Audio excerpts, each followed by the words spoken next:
Olá, como você está? Espero que você esteja bem.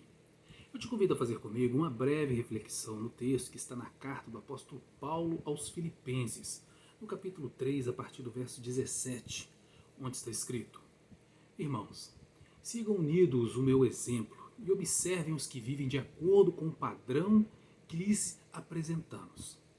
Pois, como já lhes disse repetidas vezes e agora repito com lágrimas, há muitos que vivem como inimigos da cruz de Cristo. Quanto a esses, o seu destino é a perdição e o seu Deus é o estômago. E tem orgulho de tudo que é vergonhoso. Eles só pensam nas coisas terrenas. A nossa cidadania, porém, está nos céus, de onde esperamos ansiosamente um Salvador, o Senhor Jesus Cristo. Pelo poder que o capacita a colocar todas as coisas debaixo do seu domínio, ele transformará os nossos corpos humilhados para serem semelhantes ao seu corpo glorioso. O que aprendemos com esse texto? Aprendemos que nós, os que cremos em Jesus, somos cidadãos dos céus, cidadãos do reino dos céus, um lugar de esperança, um lugar onde não haverá choro, nem pranto, nem dor, um lugar de paz e alegria, um lugar onde não há lembranças do passado, nem de coisas ruins, um lugar onde, segundo Jesus, há muitas moradas preparadas para nós, o que indica que aqui estamos somente de passagem. A nossa verdadeira casa, o nosso verdadeiro lar é nos céus. Somos embaixadores dos céus. E aqui nessa terra não há nada pelo que nos apegarmos, pois, como cidadãos dos céus, nossos olhos precisam estar voltados para o céu, pois o céu é eterno, enquanto essa terra é passageira. Assim como tudo que está aqui perece e também é passageiro. Se o seu tesouro está nessa terra, o seu coração também está. E se o seu coração está nessa terra, você ficará aqui e terá o mesmo destino que essa terra terá, conforme está escrito na segunda carta do apóstolo Pedro, no capítulo 3, verso 7, onde diz: pela mesma palavra, os céus e a terra que agora existem estão reservados para o fogo, guardados para o dia do juízo e para a destruição dos ímpios.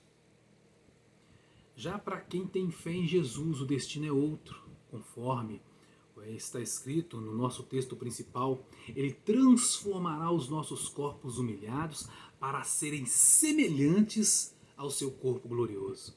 Ou seja, para sempre estaremos com Jesus, não de qualquer jeito, mas recebendo um novo corpo, um corpo glorificado, aleluia. Um corpo novo, uma morada nova em um reino que jamais terá fim. Glórias a Deus. Isso me faz lembrar de uma pequena história sobre um casal de missionários que estava fazendo missões na África. E terminado o tempo deles ali, eles retornaram para o seu país de origem, né, pois estavam bem idosos. Perdão. O casal estava feliz por ter cumprido a sua missão e por ter gerado em seus corações uma expectativa de que uma grande multidão de pessoas estariam no porto para recebê-los e festejá-los pela obra realizada naquele continente. Contudo, quando chegaram ao porto, não havia ninguém esperando por eles. Absolutamente ninguém. Nem membros da igreja que eles faziam parte, nem membros da convenção da qual eles pertenciam, nem mesmo os parentes ou familiares estavam ali esperando por eles. Ainda assim, com o coração radiante pela missão realizada, pela obra concluída, não se deixaram abalar. O casal de missionários se dirigiu para sua velha residência, fechada há mais de 20 anos, e ainda naquela expectativa pensavam: certamente nossos irmãos e familiares prepararam uma recepção para nós em nossa casa. Devem estar todos lá nos esperando. Então, quando eles chegaram em casa e abriram a porta, eles se depararam com uma grande sala vazia, pois ali também não havia ninguém, nenhuma viva alma esperando por eles. Então o marido missionário sentou-se no sofá e, decepcionado, disse: não acredito. Nós finalmente chegamos em casa e não tem ninguém para nos receber, não fizeram nenhuma festinha para nós, nenhuma simples recepção. Mesmo depois de tudo que nós sacrificamos, mesmo depois de tudo que nós fizemos. Então a esposa sabiamente colocou a mão no ombro do marido e disse: meu amor, não se deixe abater, pois nós ainda não chegamos em casa. Meu querido, minha querida, não fique esperando das pessoas o reconhecimento de um trabalho que você está fazendo para Deus. Grande parte das pessoas não sabem ser gratas, não aprenderam a agradecer e não sabem o que é gratidão. Grande parte das pessoas não agradeceram a Jesus pelo sacrifício que ele fez por nós na cruz, o que dirá por uma obra realizada em nome dele. Jesus só fez o bem e ainda assim foi crucificado. O homem caído é assim. A mesma pessoa que hoje te dá um tapinha nas costas, amanhã poderá te esfaquear. Eu não estou brincando, eu falo por experiência própria, de quem já passou por isso várias e várias vezes. Eu não fui perseguido e tratado da forma mais vil e desleal porque estava fazendo alguma coisa ruim, mas porque eu fazia e defendia o que é certo. E eu sou do seguinte pensamento: se a Bíblia reprova, eu também reprovo. Se a Bíblia aprova, eu também aprovo. E sem meio termo, sem negociar. E foi por causa disso, e agora eu quero dar um pequeno testemunho pessoal, foi por causa disso que eu passei o maior perrengue da minha vida, do meu ministério. Perrengue porque, assim como com a Bíblia, eu sou contra a prostituição, que é o sexo antes do casamento, sou contra o adultério, sou contra o jugo desigual, que é o relacionamento de crente com não crente. Eu sou a favor da família tradicional. Eu sou a favor do casamento e totalmente contra o divórcio. Uma vez casado, casado para sempre e é até que a morte nos separe. Eu e minha esposa damos curso do Casados para Sempre. Já formamos várias turmas de Casados para Sempre.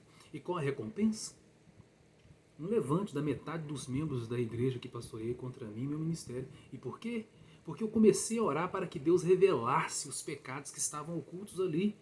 E meu irmão, Deus revelou muita coisa. Deus revelou uma irmã que estava em adultério. Deus revelou que o tesoureiro estava roubando da igreja, comprando carro e construindo com dinheiro roubado da igreja. Revelou que o seminarista e líder dos jovens estava espancando a própria mulher, a própria esposa. Gente tendo relação sexual antes do casamento. E o que aconteceu? Ao invés da igreja tratar o pecado, metade da igreja se uniu para me destruir, para me tirar da igreja, para destruir meu ministério. Foram várias ações e a mais marcante foi uma assembleia administrativa que programaram com a intenção de me retirar da igreja. Inclusive combinaram entre eles para me provocar de tal forma para que eu explodisse a ponto de sair da igreja preso. Mas Deus é tão bom e tão misericordioso que, faltando alguns dias para a tal assembleia administrativa, uma irmã que eu não conheço, que mora em outra cidade, do nada, me ligou e me disse que Deus havia dito a ela para me avisar sobre essa assembleia, para que eu fosse nessa assembleia como ovelha muda, para que para eu não responder nenhum tipo de provocação ou acusação. Muitas pessoas podem não crer, mas eu creio que Deus usa pessoas para falar com a gente. E assim eu fiz, eu obedeci. Vi pessoas que eu ajudei, eu olhava assim e pensava comigo, estes aí eu passei semanas e semanas discipulando e visitando. Esses aí eu passei madrugada orando com eles pela restauração do casamento. Essa aí eu expulsei demônios. Todos esses aí eu batizei. Aí, eu viajei para a terra natal dele, para dar forças, porque os seus pais haviam falecido. Fiquei lá por vários e vários dias ajudando no que podia. Olha, esse aí, meus irmãos, não façam isso, tá? Esse aí eu fiz um empréstimo para ele no banco, para ele comprar material de construção para poder casar. Olha, aquela ali tomava remédios, todos os tipos, remédios controlados por causa da depressão. Eu a coloquei como professor da escola bíblica para levantar o moral, a sua autoestima, além de orar pela cura da sua enfermidade. E todos eles fizeram questão de me humilhar, de botar o dedo na minha cara e na cara da minha esposa para nos acusar de coisas que não fizemos. Eu me lembro que durante toda a assembleia administrativa, minha esposa escrevia um caderninho lá, as seguintes palavras: Deus nos ajude, Deus nos ajude, Deus nos ajude. E ela escreveu em todas as linhas, de maneira ininterrupta. Eu permaneci calado, o tempo inteiro permaneci calado, ouvindo as defesas dos irmãos favoráveis e a acusação que aqueles que eram contra mim faziam sem apresentar prova alguma. Então veio o fim da assembleia. dessa Assembleia Administrativa e a votação ficou bem apertada. Eu perdi por um voto, mas ganhei por força do estatuto, pois, segundo este, eu só poderia ser demitido por 2/3 dos votos, se esses 2/3 fossem de votos contrários a mim. Então permaneci na igreja, a diretoria foi trocada, né? A liderança do Ministério da Família foi trocada também, porque a irmã de sangue da líder deste ministério havia traído o marido e, pasmem, a líder do Ministério da Família defendeu a traição da irmã. Graças a Deus ela saiu e entrou um casal maravilhoso, um casal maturo, cheio da presença de Deus, cheio do Espírito Santo. Uma outra mudança foi na diretoria que entrou um outro tesoureiro, dessa vez honesto, responsável, que junto comigo descobriu um rombo de milhares de reais que haviam sido roubados dos cofres da igreja pelo tesoureiro anterior. E o que foi feito? O grupo que era contrário a mim se uniu ainda mais. Enviou uma carta cheia de falsidades ao meu respeito para a convenção, carta que eu tenho em minha posse, né? E eles enviaram essa carta para a convenção que eu pertencia, e o pessoal da convenção me chamou. E eu fui, apresentei as provas que eu tinha sobre o roubo, sobre os pecados, né, que havia acontecido na igreja, a microfilmagem dos cheques, né, que haviam sido desviados das igrejas. E os pastores que eu considerava meus líderes me disseram que para que eu pedisse perdão à igreja. Eles só iriam me ajudar se eu pedisse perdão, porque certo ou errado, eles ficariam do lado da igreja. Vê se pode. Você pedir perdão por estar certo e apresentando provas da sua inocência. É claro que eu me recusei. Diante de Deus eu estava certo. Então veio o golpe final. O tesoureiro que havia roubado a igreja começou a espalhar que a minha esposa, uma das pessoas mais honestas e corretas que eu conheço, estava me traindo. Aí não teve jeito. Para não fazer uma desgraça, gente, eu sou pastor, mas também sou homem. Então eu orei durante uma semana e em um domingo à noite eu pedi a exoneração do ministério daquela igreja e resolvi sair. Ficaram salários atrasados para trás, direitos trabalhistas de mais de 11 anos de serviços prestados que não me pagaram até hoje. Tudo ficou para trás. Depois eu fui à ordem dos pastores e pedi exoneração e desvinculação de lá. Fui à convenção e pedi a mesma coisa. Tudo pessoalmente, conforme o figurino. Eu fiz carta em 2 vias. Eu tenho uma via comigo, deixei uma via com eles. E porque eu não posso compactuar com o que está errado. E se a instituição que eu pertenço compactuou com o que é errado, eu tenho o dever moral de não fazer mais parte dela. E vocês não sabem da maior. Depois de alguns anos, as mesmas pessoas que me prejudicaram, eu não estava mais naquela igreja, me procuraram pedindo para que eu assinasse algumas atas no intuito de prejudicar o pastor atual que havia assumido a igreja em meu lugar. E é claro que eu vi que as atas estavam distorcidas, as verdadeiras, que eu já havia assinado, porque eu não deixo furo. Então eu não assinei e ainda avisei o pastor do que aquelas pessoas estavam planejando fazer contra ele. E eu vivi tudo isso dentro da igreja. E nem por isso eu parei de congregar, nem por isso eu me desviei do evangelho, e nem por isso eu virei as costas para Jesus. Algumas daquelas pessoas fizeram de tudo para me prejudicar, e algumas delas eram meus padrinhos de casamento, porta-aliança, além de membros da igreja, o que foi uma decepção. Quando eu estou errado, eu dou a mão palmatória, eu tenho honra. E eu estando certo, meus irmãos, eu não abro mão. Não deixei de congregar na igreja do Senhor, porque a palavra de Deus diz que como cristão eu tenho que congregar. Não deixei de ajudar quem precisa como pastor, porque o ministério que Deus me deu só termina com a minha morte. E por que eu estou dizendo isso tudo? Para que você entenda que aqui não é a nossa casa, para que você entenda que não seremos honrados nem glorificados em uma terra em que o nosso Senhor foi crucificado. Tal como aconteceu com o Mestre, acontecerá também com seus discípulos. Se Jesus chorou, nós também choraremos. Se Jesus sofreu, nós também sofreremos. E se Jesus venceu, nós também venceremos com ele na glória.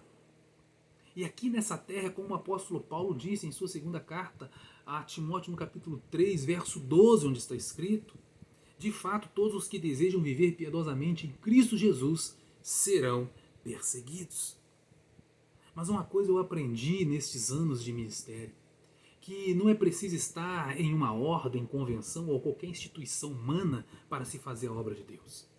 Aprendi que podemos ter muitos colegas, muitos amigos, mas amigos mais chegados que irmãos são poucos. Aprendi que qualquer lugar onde há amor ao dinheiro haverá corrupção e desonestidade. Aprendi que lealdade, honra e honestidade são características de poucos. Aprendi que, como diz o nosso texto principal, há muitos que vivem como inimigos da cruz de Cristo e uma grande porcentagem deles estão dentro das igrejas. Aprendi que o joio está no meio do trigo e quem vai separar na hora da colheita é o Senhor Jesus. Aprendi que Jesus é diferente, Jesus é fiel, o seu amor é leal.